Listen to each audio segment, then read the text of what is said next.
Those of you listening now have probably never heard these episodes of the Hour of the Time, and you should always listen to this broadcast with a pad of paper and a pencil or pen by your side. Never, ever make the mistake of sitting down without a pad of paper and a pen or pencil to listen to the Hour of the Time.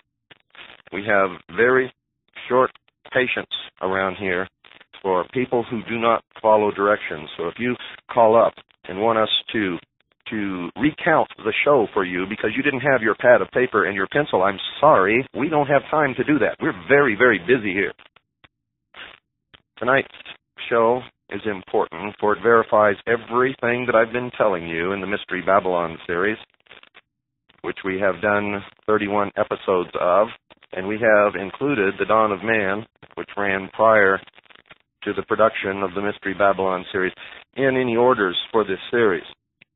So that actually makes 32 tapes. But tonight's episode will be episode number 32 of the series known as Mystery Babylon.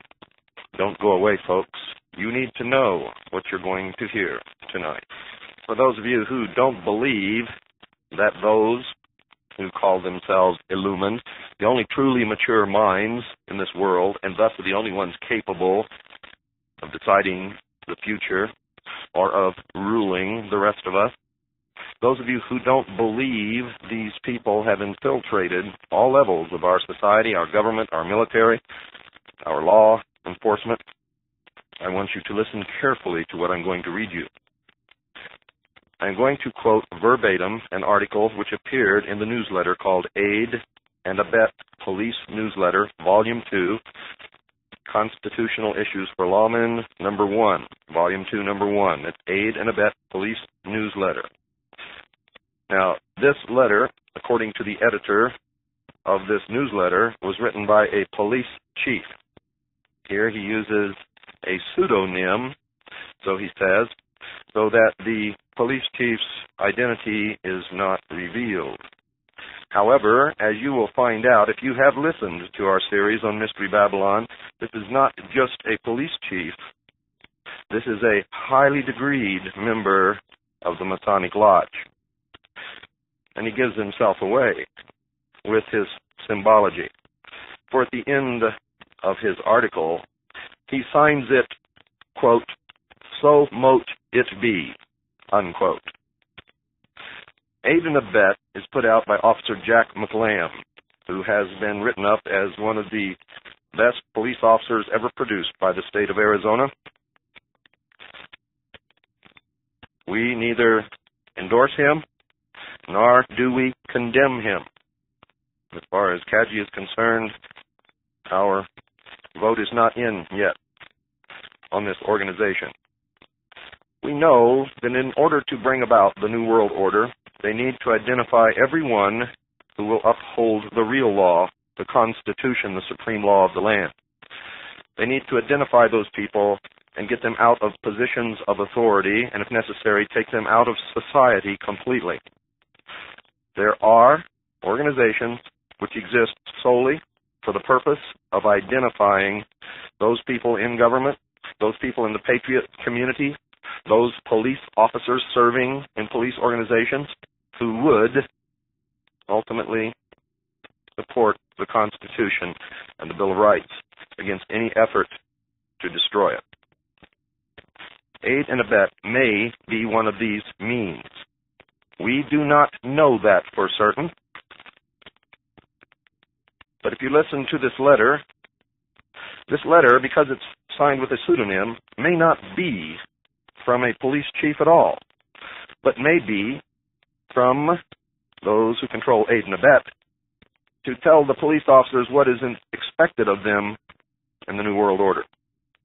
Again, we do not know this to be true, but we have discovered, ladies and gentlemen, in our investigations that those who oppose us, who would destroy us, use the Hegelian dialectic of political conflict resolution. They control both sides of every issue. They set in motion methods and means to identify their enemy and destroy their enemy before their enemy can hurt them. And that's why we have been on the losing end for literally thousands of years with these people. I now quote from this newsletter. To the question of, do some judges, prosecutors, and police officers today commit dishonest acts to put criminals away? I answer an unequivocal yes. But it is hoped that it is not done without just cause. True immorality exists only when the cause is not just. Notice how they've turned the definition of morality around. It goes on, after more than 20 years of service to my fellow Americans, I realize what reality is. The truth is that today many judges, attorneys, police officials, and officers are devotees of the religion of secular humanism, myself included. Some of our members, mainly out of fear, will not admit that SH is a religion, that secular humanism is a religion. They are apprehensive that we might be treated as the so-called Christians have been treated under the doctrine of separation of church and state. Such fear might be well-founded if this were 15 to 20 years ago. Not so today. Reason being, colleagues of our faith are, for the most part, in control of the agencies and organizations such as the ACLU, ABA, Justice Department, etc., that would normally protest such cases. Although this may at first seem unfair, it is not. But allow me to proceed, and I believe you will come to full understanding of this and many other important facts. My feelings are that it is time we shepherds open the eyes of our flock and further sort out those we cannot take with us into the 21st century. I'm going to pause here. In case you don't understand exactly what this man just said, I'm going to read this paragraph again to you. Remember, this is purported to be a police chief writing under a pseudonym to the police newsletter called Aid and Abet. Listen very carefully, ladies and gentlemen, and you'll see when I've labeled you sheeple, I have not been incorrect. Quote, my feelings are that it is time we shepherds open the eyes of our flock and further sort out those we cannot take with us into the 21st century. And those of you who thought that I was insane when I told you that if you don't go along with the New World Order, if you can't renounce your old religion and your old societal ways and your old morals and conform to the new age, you will be exterminated. They make no secret of this. I continue. Any that would deny that our religion of secular humanism is not a valid religion should do their homework. The Supreme Court decided that it is a religion some years ago, in the Torcaso versus Abington versus Shemp, and in Torcaso versus Watkins cases. According to the High Court, it is, quote, belief, not body, creed, or cult, which appears to be the essence of religion, unquote.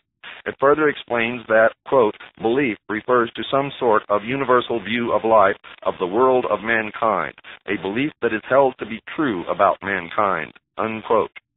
In essence, the Supreme Court said that one's religion can be, quote, any worldview with or without reference to God, theistic or non-theistic in nature, unquote. I hope this helps others to understand our faith. However, this, of course, is not the main point of my speech. I wish to address the abuse of police officers who ascribe, knowingly or unknowingly, to the moral tenets of our religion in regards to ethics and morals. Nationwide, our devotees are enduring horrible discrimination at the hands of a very hypocritical faction of society, the Christians. This discrimination comes as we humanists exercise our own religious beliefs and apply our morals, quote, on the job, unquote, so to speak. Yet other officers may apply their own individual belief systems, morals, and ethics at will without any condemnation. This is undeniable discrimination. Fortunately, our religion is the fastest growing of any in all of history, and many of the younger generation within the criminal justice system, including police officers who ascribe to sound secular humanist principles, are now in management, which is of benefit to all. This does give us sway power and is a plus for our side. Still, there is far too much discrimination against those who would apply a most